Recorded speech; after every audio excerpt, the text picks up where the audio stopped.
At the end of the last episode, we promised you a grand tour of the new house. And copious amounts of driveway power washing. I feel like I'm on almost into the hammer. But Lloyd's dreams of driveway power washing have been scuppered by a big yellow skip. However, this video will be jam-packed with loads of time-lapse videos of us gutting the house. Some tragic attempts at DIY. And other interesting updates.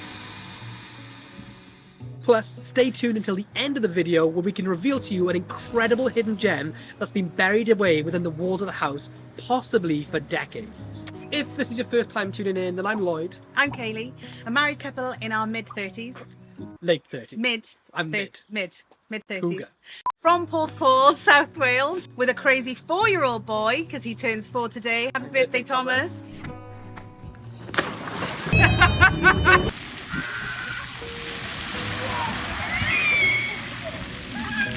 And another baby boy on the way. Yes! Who runs the world? Kayls. We just sold our first 100-year-old renovation house and used the profits to buy this 100-year-old renovation house, which is only 300 meters away from the beach. It needs loads of work to bring it up to scratch, but when it's done, we think it's going to be the forever family home. It also has a swimming pond or pool in the back garden, which was a really big decision maker for us to buy this house. It was literally the only reason we bought the house. Yeah. At the end of episode 1, we were due to complete and get the keys the day before Halloween. However, due to a delay in the chain, it meant we didn't get the keys until a week later on the 6th of November. But a delay in the chain did not mean a delay in the work. But I need it in front of me. That's why I wanted something to stand it on. These are the arguments for showing. Before we show you our progress so far, it's probably best that we give you the grand tour as promised. So we can give you an idea of the starting point, then the progress that we're making, and finally so you can get an idea of what we're aiming to achieve by the time we finished. Welcome to Homes Under the Hammer. Welcome to our driveway. It's a 4-car, 5 small car driveway, or a 2-car and a skip driveway. And the plan is to get rid of everything to make it like a huge open plan drive-in sort of thing. You can see this is with all the power washings about to go down. Side entrance, which is a little bit manky right now, but it's gonna be all cleaned up. And then we have, you can tell I'm getting older by the way, because like one of my favourite features of the whole house is not the stained glass windows, but how wide the door is. Check this. Because in our old door, I could do this, and in this door, I can do this. Welcome to my crib. As you can see, we're in the hallway, the entranceway. Lloyd's come through the door. We've had a little bit of work done so far. These are our beautiful stairs. Hopefully we're going to have a nice long runner up there. And this is the entranceway to all 3 rooms downstairs. This is our massive living room. We did start plastering, but had to stop for unforeseen circumstances, which we'll go into later in the video. Come with me into the second living room. Now, most people knock this wall out and have a massive one open living room, but we have bigger plans for this room. At the moment, it's storing most of our stuff, and there is a little bit of work going on in here, but not much. There will be soon though. Check this out. Come down here. Watch this. This is real parquet wood flooring, and when it's cleaned up, it's going to look absolutely insane. But there's a lot of work going on in this place here. If you've got any suggestions at all whatsoever what we can do with this floor, please leave a comment down below. Okay, I'll clean a bit more up for me. Why? Because it looks lush. Look at that. Oh my god. This is scratching that power washing itch. Oh my god. I Wax literally want on. to do the whole floor. Wax off. Can you just say wax on, wax off for me? It just makes me feel No. better about it. Wax on, God. wax off. And this is how dusty it's been in here while all the work's been going on. Ugh. This isn't even the surprise that we're going to show you at the end of the video, so stay tuned. Now this is the kitchen. Brace yourselves. Such a big kitchen, Lloyd. He is determined to clean everything before putting stuff in cupboards. There are 31 cupboards. 37, Uncle Mark 37 counted. cupboards Uncle Mark counted for us. Yep. Um, Nice floor what though. we're going to do, I think, this is all going to be extended into that room, hence why we can't keep parquet flooring, otherwise it would just be a patch of it. So this is all eventually going that way. So for the time being, I think we're going to rip this side of the kitchen out to give us a bit more space. And I'll check out the We were up there rewiring on the weekend, dragging wires from the fuse box down.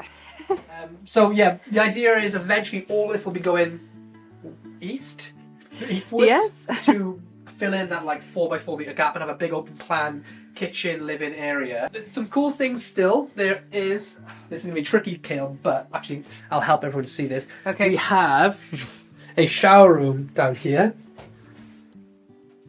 There you go, you can see the shower room just in there.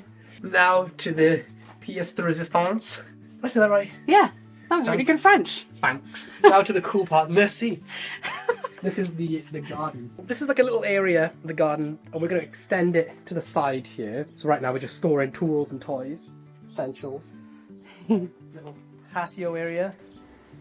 Inside these sheds are like the water pumps and the heating pump for the pool. The crazy thing about this garden is that our old garden, it was roughly 50 meters square, or like 51 meters square, something like that. This garden is 265 meters square. So right now, because it's so cluttered, it doesn't look very big, but it's 5 times bigger than our old garden, which is crazy. In fact, like the green patch here between the swimming pool and the shipping container is bigger than our current garden on its own. But check this out, this is a good view of the pool. Ooh. And there it is. I think it's 3 by 9 meters heated, and there's a shallow end and a deep end, which is it's about 6 feet deep when we measured it with that stick. Just to give you like a banana for scale. Lloyd's going to be the banana. How wide it is. Do a little front crawl. Whoa, don't fall in. Yeah, it's kind of hard to see how big it is, but when you see it in real life, it's literally like a proper pool. It's not like a puddle bath or a bird bath.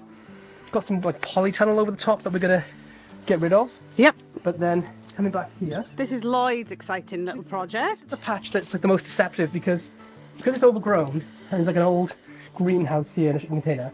It looks like the garden sort of stops here, but actually it goes back way further. There's way more room. So eventually we're going to get rid of this shipping container and the greenhouse, and I'm going to put my home studio out here for all the work that I do in my normal working life. Here's the shipping container, and then there's back access, and straight then, well, good work. I did it. Access then out there, which basically you walk out this gate, you go 300 meters, and you're on the beach.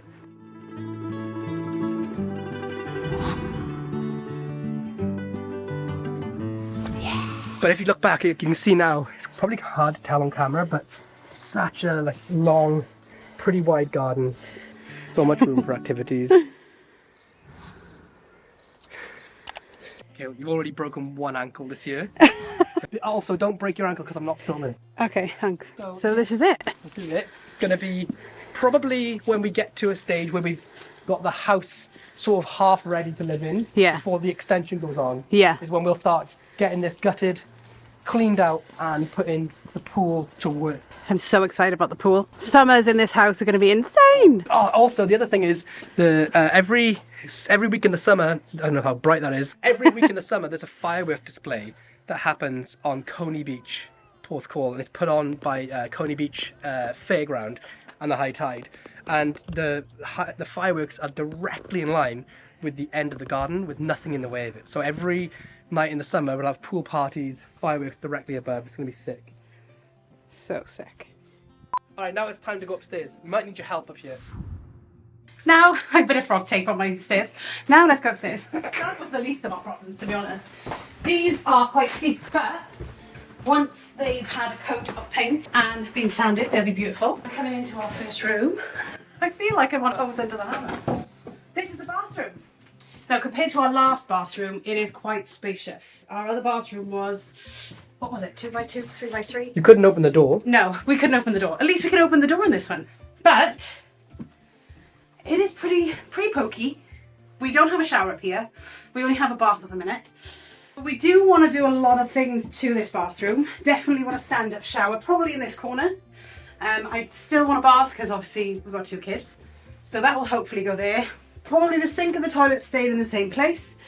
And then if we go out here, the only problem with that is if we have a bath, it might come quite close to the door, which would mean we won't be able to open it.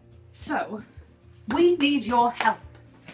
Shelley, one of our friends, thanks Shelley, came over and said about maybe putting the door in between the walls, if the wall's thick enough. I can't remember what she said it was called, can you? Double skimmed? I don't know. I don't know. Can't remember. But she said it could slide in between the walls if this wall was thick enough. Or we could put a bar across the top and have kind of like a barn door sliding effect at the top, which would also add a bit of feature to this wall because it's quite boring at the top of the stairs. So comment down below. Any suggestions for that would be great. Coming into the main bedroom. I'm out of breath. Why am I out of breath? Because you're pregnant I know.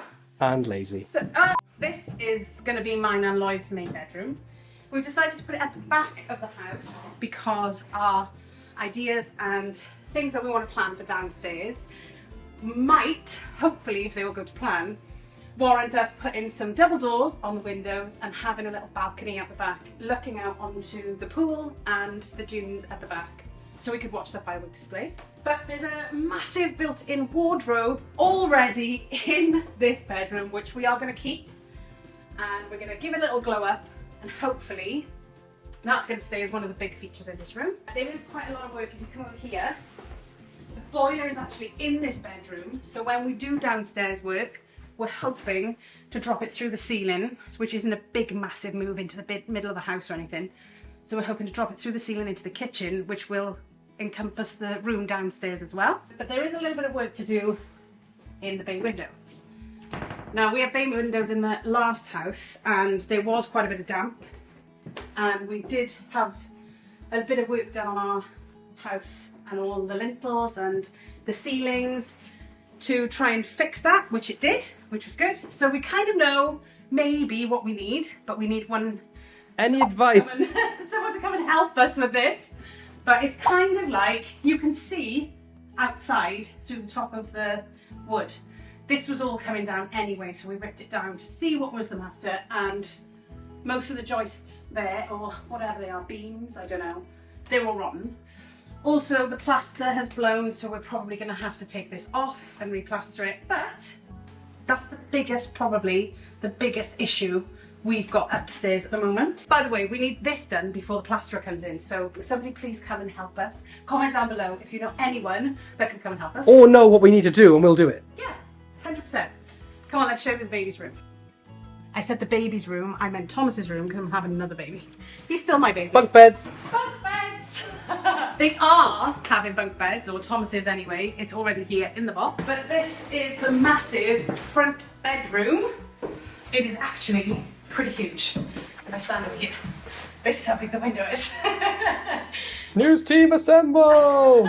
In here we did start plastering. Obviously we had to stop for other work to go on. Nikki did one wall, but if you come over here, Lloyd, you can show everybody your masterpiece. Oh. That is attempting plastering for the first time. And here's one I failed earlier. Check out how good my as you can see, it's smoother than a Barbie's bum. Smoother than a dolphin's Let's see beak. if I can get a shot down. So bad. You had a go, and this is what this process is all about, is having a go. Have a go, get it wrong, call in a professional. And then here is my temporary studio which is tiny, until baby numero dos comes along. What's this man? Number 2 comes along. Yeah. I don't want to call him a number 2. No, that's sad. Again, in here, did all the electrical walls. It's literally a box room. Yeah. Which has actually been made bigger since the original build. Yeah, so you can see where the line of the other wall, the brick wall, has been taken down, and hello. And a stud wall has been put in place. We call it a stud wall because there's a... So that's this temporary office. Plan is that it's just all gonna be like, carpeted, clean, white, healthy, safe. Tell everyone what was in here before we emptied it. Oh yeah, you'll see on screen. There was, in total, in this tiny room, 5 fitted wardrobes, which were all sort of fitted together. Quite a clever way, actually. The way it had all been put in was like professional level Tetris. But I think it was used as it was definitely used as a walk-in wardrobe. But opening this up, I could see before we filled it with our furniture that it was actually like pretty livable in terms of like for work, for size. But we'll need to fill it back up. When it is carpeted and cleaned out and fresh and white, which will really help with like that illusion of size, then it'll be decent. We will eventually have to go to the loft, I think, though. That takes us on to our next part of the puzzle. When we bought the house, we didn't check in the attic at all. It was a mystery until the day we moved in or got the keys. The coolest thing is, when we opened it, there was a proper ladder that drops down, which is awesome because I'm too old now to be hoisting myself up to get into tiny spaces. And when we got there, although it was cluttered, the space is incredible comparative to our last place. Especially, it's essentially the dimensions or the diameter of the whole house. Some amazing brickwork up there. So I spent a couple of days cleaning it out, making it like completely sort of half fresh in there before the electrician came in and we had to rip it all up. But there's potential. So the plan was this. Plaster the bad walls, sand the good walls, paint, carpets and in. And then all that turned to shit. We had an electrician come in and take a look at the safety of the electrics in the house. And when he opened up the fuse box, he showed us inside with some literal scorch and burn marks where the old wired fuses had blown and started to burn the fuse box because, after some digging, he realised that there was no earth wire going into it.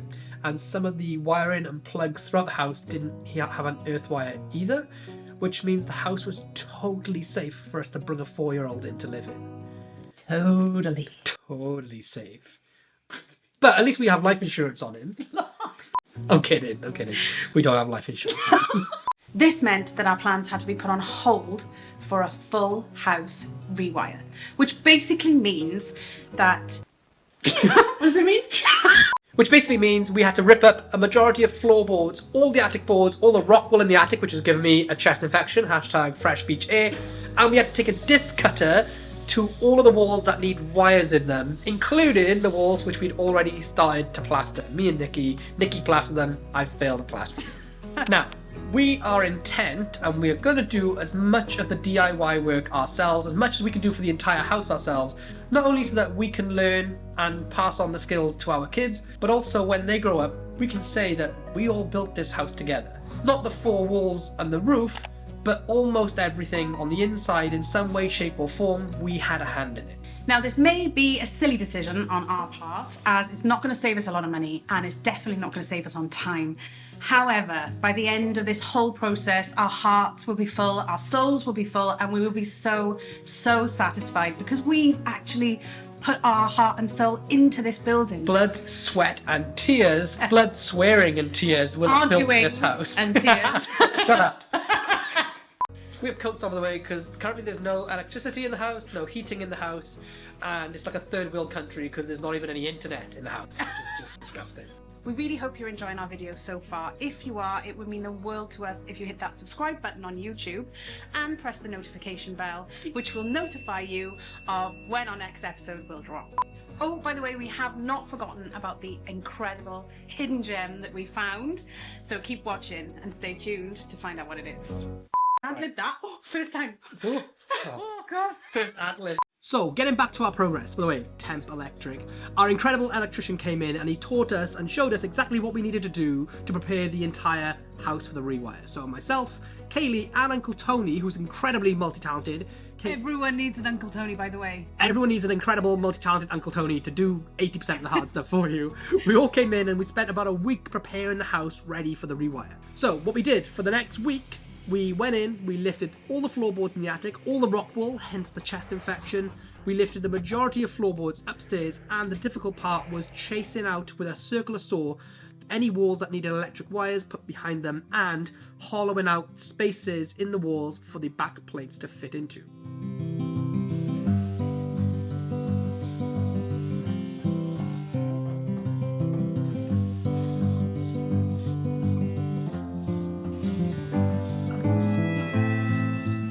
Once we did that, the electrician came back on Saturday with his son And myself, the electrician, and his son all started working, laying the wires and cables throughout the entirety of the house, through the attic, through the ceilings, floorboards, behind the walls, down to the extension, the old extension, getting ready for what comes next, which was where me and Kaylee came back in and started fitting the back plates into the sockets and putting the tubes over the wires and fixing them all into the walls, which led to a couple of hiccups which we weren't expecting, like this.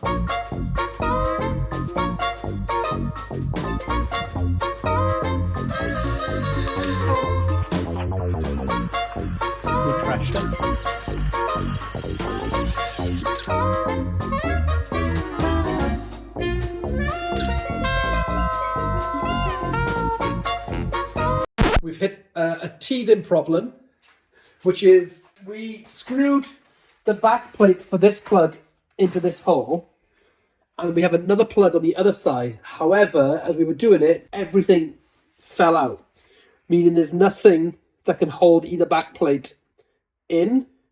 This doesn't fit. This isn't the size of a brick, it's a bit off. So what we're doing is we've measured it. We've sent the measurements to good old Uncle Tony, who's going to 3D print almost exactly the perfect size shape that we need to fill the hole. And we're going to screw both the back plates in and then pack it out so it's solid. And that's going to save us finding like a awkward sized, wrong sized brick and then cementing it in. Fingers crossed this is a clean and efficient solution to an awkward problem. We'll find out in the morning. Good old Uncle Tony has printed out the design or the idea that's hopefully going to secure the back plates into the wall where the hole is. The idea is that this plate will go on one side, this is just a filler in the middle, and this will go on the other side, and screwing them together should hold it all together on both sides. And Uncle Tony made the design so that the back plate would fit in snug. So what I'm going to do is place this over the hole like this. You can come and have a look. Place this into the hole. It should be the right size. As you can see that. I'm going to score out the plaster and chip it so it goes flush. I'll do the same on the other side and then just bolt it all together, ready for plastering. That's the theory. Let's see the practice.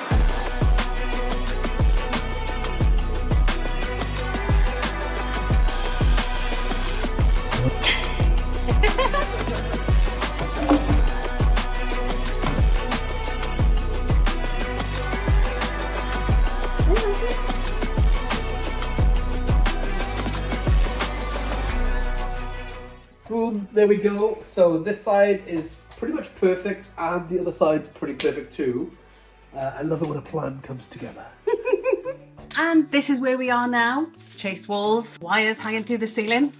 This Saturday, hopefully the electrician will be back. He'll have finished all his work. And then all that's left for us to do is plaster all the walls and plaster all the ceilings.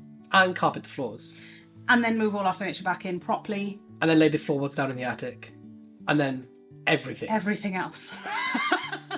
So now, the moment you've all been waiting for, the hidden gem that we found underneath all of that plaster and wallpaper.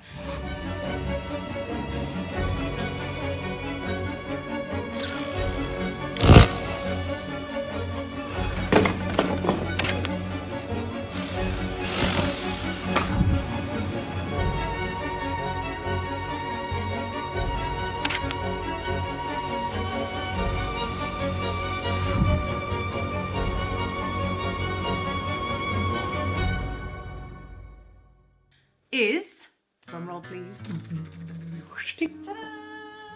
A real Tondy brick fireplace, hidden underneath plaster and wallpaper, Filled in. Filled in with bricks, dead birds. 6 dead birds. Nice. But luckily we've got Nikki on hand, because in the last house renovation that we did this exact thing to one of the main walls in our living room, hall, landing and stairs, and it was my favourite feature of all.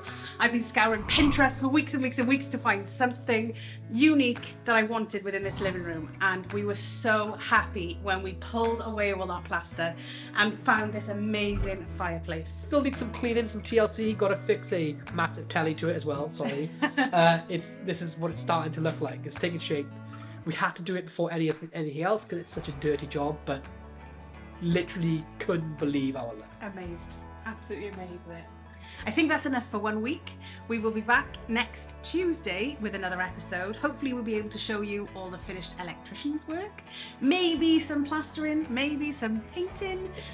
If it's dried, fingers crossed. I am planning on tiling the hearth in the fireplace, so fingers crossed I'll be able to show you a bit of that as well. We've got some ambitious timing plans, but we think we're going to be able to do it. We're probably going to fail it all, but at least if you come back and hit that subscribe button, you'll be able to watch us miserably fail getting a house renovated in time for Kaylee to give birth to our second boy. And by next week, the skip should be gone, which means you are in for some unadulterated power washing pleasure streamed right through your eye veins. I can't wait to get, honestly, I'm not even bothered about the electrics or the internet. I just want to power wash that drive. So we'll be back next Tuesday. Hit the subscribe button and the notification bell to come and see me power wash this driveway. And can I just say, it has blown us away with the amount of people that have come over to us, said that they've watched the video, that they've subscribed to our channel, that they love what we're doing, they can't wait to follow us in town, on the dunes, over Newton Beach, hi horse riders. Yeah. It's been absolutely incredible. So if you do see us out and about, make sure you come over and say hi and give us a wave or give us some advice. It literally makes Kaylee giggle and skip away from the conversation. But if you do have any DIY advice specifically, come and tell us, because we are desperately in need of some. Anyway, I've been Lloyd. I've been Kaylee. And we'll see you in the next episode.